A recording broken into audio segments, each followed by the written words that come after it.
প্রাতিষ্ঠানিকতার বেড়াজাল, defence of institutionalism. মানব সভ্যতার ইতিহাস ঘাঁটলে দেখা যায়, এখানে যখন কোনো ধারণা, বিশ্বাস বা মতবাদ প্রকাশ পায়, হতে পারে সেটি কোনো সামাজিক বিশ্বাস বা ধর্মীয় আদর্শ, এমনকি বিজ্ঞানের থিওরি, কিন্তু কালক্রমে যখন এটি প্রাতিষ্ঠানিকতার রূপ লাভ করে, তখন সেখানে কোনো পরিবর্তন আনা হয়ে পড়ে এক কঠিন কাজ। কারণ এই প্রাতিষ্ঠানিকতায় তখন কায়েমি স্বার্থ সংশ্লিষ্ট বিষয় ঘন নিবিষ্ট হয়ে পড়ে। সেখানে অনেকের রুটি রুজির ব্যবস্থা, তার খ্যাতি এবং জনপ্রিয়তা ইত্যাদি হুমকিতে পড়ে। আশ্চর্য লাগে যখন আমি বিষয়টি এভাবে দেখি যে এ বিশ্বের মালিক আল্লাহ রাব্বুল আলামিন মানুষকে তার সাথে সম্পর্ক স্থাপন করতে, তার মহিমা বুঝাতে একদিকে দিয়েছেন ঐশী কিতাব নবী রাসূলদের মারফত, অন্যদিকে তার বিশাল সৃষ্টি প্রকৃতিতে রেখেছেন এক খোলা পুস্তক যা বিজ্ঞানীরা পড়তে পারছেন। সেই সাথে প্রকৃতির সে পুস্তকে দৃশ্যমান সৃষ্টিকৃত বস্তুর গঠন প্রণালী, উপাদান ও কর্মপদ্ধতি বিজ্ঞানীরা জানতে পারছেন, কিন্তু সে পুস্তকের রচয়িতাকে এবং কেনই বা তিনি তা সৃষ্টি করেছেন তা জানতে ইচ্ছুক নয়। অতএব আনকমন নলেজ বা দুর্লভ জ্ঞান বিষয়ক কথা বললেই প্রাতিষ্ঠানিকতায় আবদ্ধ জ্ঞানীদের কাছ থেকে আপত্তি আসবেই। Therefore, speaking of uncommon knowledge will raise objections from institutionalized scholars. প্রথমেই বিজ্ঞানী মহলের একটা উদাহরণ দেয়া যায়। যেমন ডারউইনের রচিত on the origin of species বইয়ে বর্ণিত ইভলিউশন থিওরিকে বুলেট প্রুফ করাতে বৈজ্ঞানিক মহলে যেভাবে প্রাতিষ্ঠানিকতা গড়ে উঠেছে বিগত 2 শতাব্দী ধরে, তা জানা দরকার। ডারউইন থিওরিকে ভুল বলার সাহস যেসব বিজ্ঞানীরা করেন, তাদের উপর আসে চরম অবৈজ্ঞানিক সমালোচনা। এ প্রসঙ্গে আধুনিক যুগের কয়েকজন প্রখ্যাত বিজ্ঞানীদের নাম উল্লেখযোগ্য, যেমন ডেভিড বার্নস্কি, ডেভিড গ্ল্যান্টার এবং স্টিফেন মায়ার এর মতো ব্যক্তিরা, যারা ডারউইনবাদী মহলে প্রচুর সমালোচিত হচ্ছেন।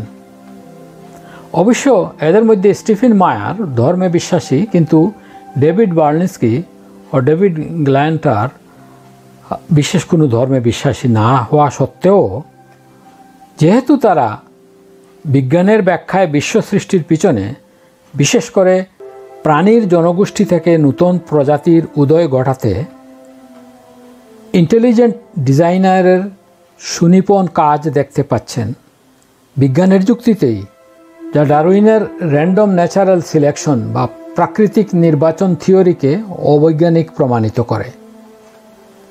তাই ডারউইনবাদীরা তাদের ভিন্ন মতের বৈজ্ঞানিকদের উপর যেভাবে অবৈজ্ঞানিক তির্যক সমালোচনা করেন, তা বিজ্ঞানের মহলে হওয়ার কথা ছিল না।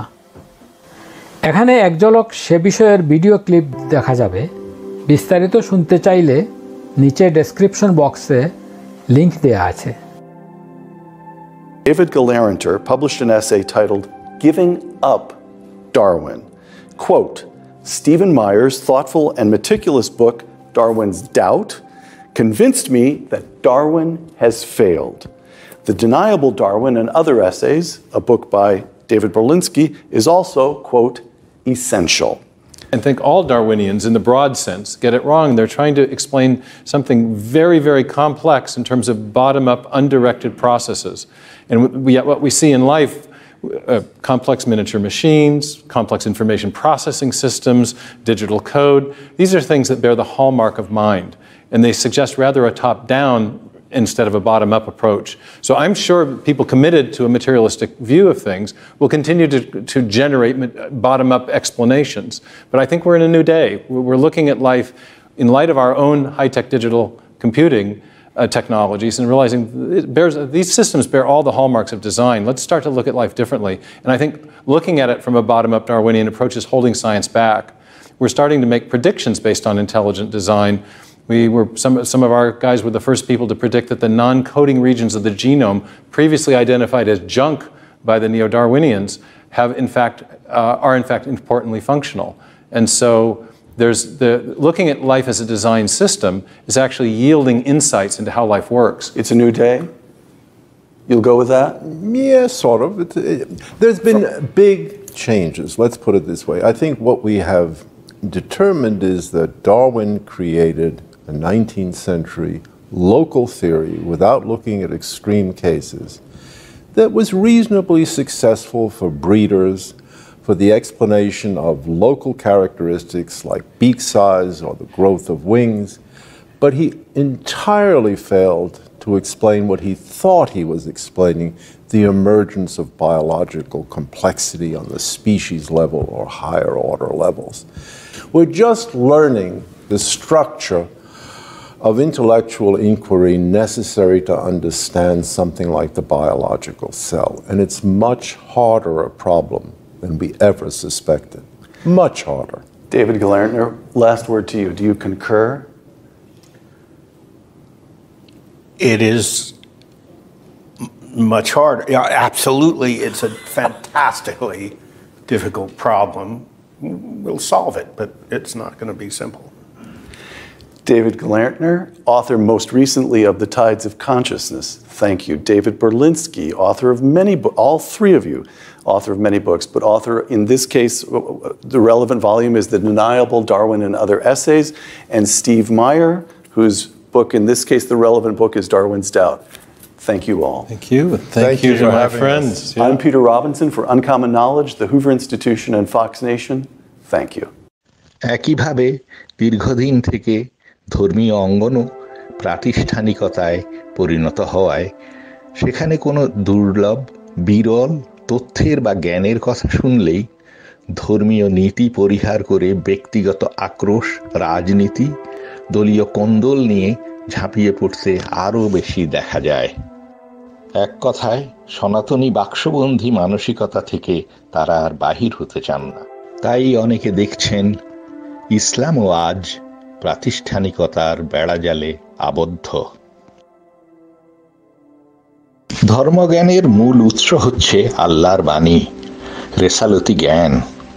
এ বিষয়ে গুরুত্ব না দিয়ে ঐতিহাসিক ঘটনা ও বর্ণনাকে ধর্মজ্ঞানের উৎস সাব্যস্তকরণে ধর্মতাত্ত্বিক সমস্যার উদ্ভব ঘটে। এটা চাক্ষুষ সত্য। এই পৃথিবীতে যখনই ছোট বড় কোনো ঘটনা ঘটে তখন সেই ঘটনার পেছনে প্রেক্ষাপট থাকে, কারণও থাকে, যা ধর্মীয় আঙিনায় ঘটলে ধর্মীয় ইতিহাস বলেই বিবেচিত হয়। কিন্তু এমন ঘটনা বা ঘটনাসমূহকে অনাগত ভবিষ্যতের জন্যে ধর্মীয় প্রিসিডেন্স বা অগ্রগণ্যতা হিসেবে দাঁড় করালে তা অমনিতেই ধর্মের অংশ হয়ে যেতে পারে না। অধিকন্তু এটা পরবর্তী ধারাবাহিকতায় ধর্মীয় সংঘাতের সৃষ্টি করতে পারে।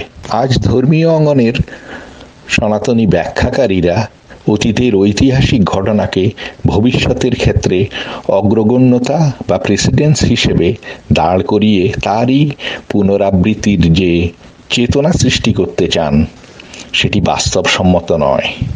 কেননা কোনো সংঘটিত ঐতিহাসিক ঘটনার পুনঃসংঘটন করানোতে কল্যাণের কিছু নেই, বরং এটা বাস্তবতা বিরোধী প্রয়াসও বটে।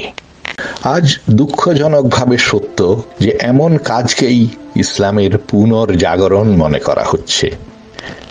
কিন্তু এ ব্যাপারে আরেকটি জটিলতা হলো এই যে ঐতিহাসিক ঘটনাসমূহকে ইসলামের ভিত্তি হিসেবে উল্লেখ না করলে প্রাতিষ্ঠানিকতায় আবদ্ধ মহলের পক্ষ থেকে আসে ফতুয়াবাজি এবং আক্রমণ।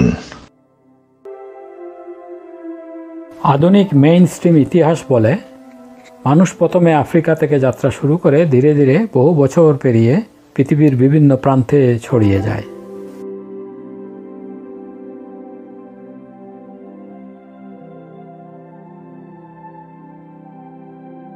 আমরা জানি মানব সভ্যতা আজ যে অবস্থায় পৌঁছেছে তার ইতিহাস সেই প্রস্তর যুগ থেকে চলে আসা লক্ষ শত হাজার বছরের ইতিহাস। আর সে যাত্রা আরো কত দূর থেকে দূরে যাবে কেউ বলতে পারবে না, একমাত্র এই বিশ্বের স্রষ্টা ছাড়া। তবে সভ্যতার এ দীর্ঘ সফরে মানুষের ভিতরে সবসময়ই দৃঢ়ভাবে নিহিত এমবেডেড ছিল তার ন্যায় অন্যায় ভালো মন্দ ও নৈতিকতার বিবেক ও চেতনা। এমনকি জোর যার মুল্লুক তার, সে যুগেও মানুষ জানত অন্যের প্রতি সে যে অন্যায় অত্যাচার করছে সেটি তার প্রতি হলে সে কখনোই সহ্য করবে না, কারণ সেটি অন্যায়। ন্যায় অন্যায় ও ভালো মন্দের এই যে অনুভূতি, তা হচ্ছে বিশ্বজনীন আদর্শ যা মানব সমাজে সব যুগে ছিল, ভবিষ্যতেও থাকবে।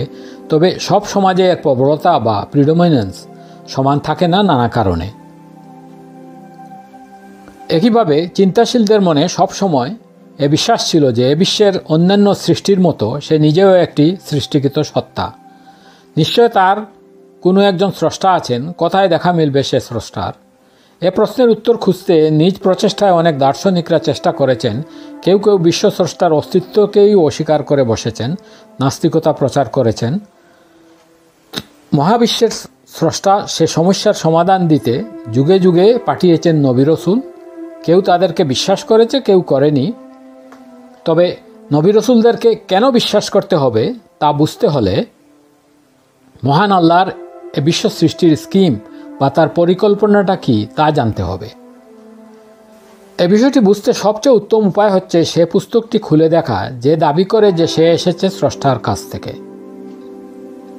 বর্তমান মানব সভ্যতার লিখিত ইতিহাস যখন থেকেই শুরু হয়েছে তখন থেকেই যে গ্রন্থটি এ দাবি করছে তা হচ্ছে আল কুরআন। অবশ্য কুরআন একথা বলে না যে এটি প্রথম আল্লাহর কিতাব, বরং কুরআন দাবি করে এটি হচ্ছে আল্লাহর শেষ কিতাব। বাস্তবতা ও যুক্তির নিরিখে তা বোঝা যায় কি না কুরআন নাজিলের প্রেক্ষাপট দিয়ে আলোচনা করা একান্ত প্রয়োজন। আগামী পর্বে এ বিষয়ে আলোচনা হবে ইনশাআল্লাহ। আশা করি সাথে থাকবেন।